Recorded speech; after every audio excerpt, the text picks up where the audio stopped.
Kumusta mga kaibigan, at sa video na ito ay babahagi ko sa inyo ang ilang mga bagay tungkol sa Mitsubishi Xpander na maaaring hindi mo pa alam. Una ay made in Indonesia, Malaysia at Vietnam ginawa ang Xpander. Pero made in Indonesia ang mga binibenta dito sa atin. Pagdating sa kapitbahay natin sa South, sikat na sikat sa Indonesia ang mga MPV kaya mainly develop ang Xpander. Sa Indonesia na hindi nagkakalayo sa road condition at paggamit ng auto natin dito sa Pilipinas. At dahil sa unexpected na lakas ng benta ng Xpander, kaya kailangan ng tatlong manufacturing plan ng iba't ibang bansa.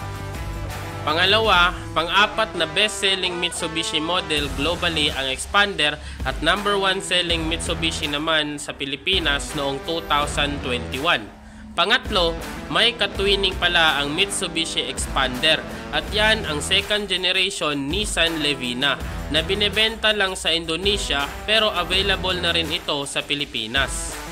Pangapat, ang Mavic engine.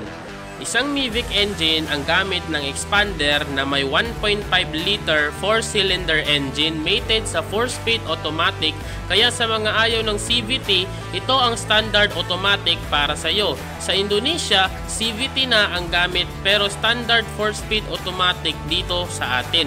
Isa ito sa patunay na maganda ang gawa nila kaya hindi nila pinalitan. At kahit umabot pa ng 22.94 kilometers per liter.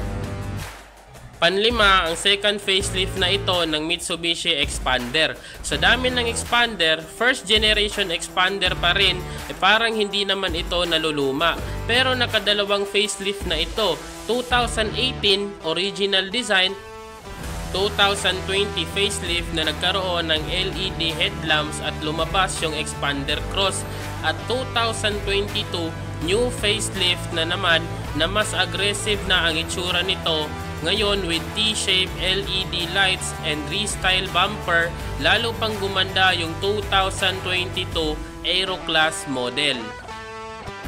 At yan ang ating overview sa mga bagay na maaring hindi mo pa alam tungkol sa Mitsubishi Xpander. Kung nagustuhan mo ang video na ito, don't forget to like, share at mag-subscribe para sa mga susunod pa nating content.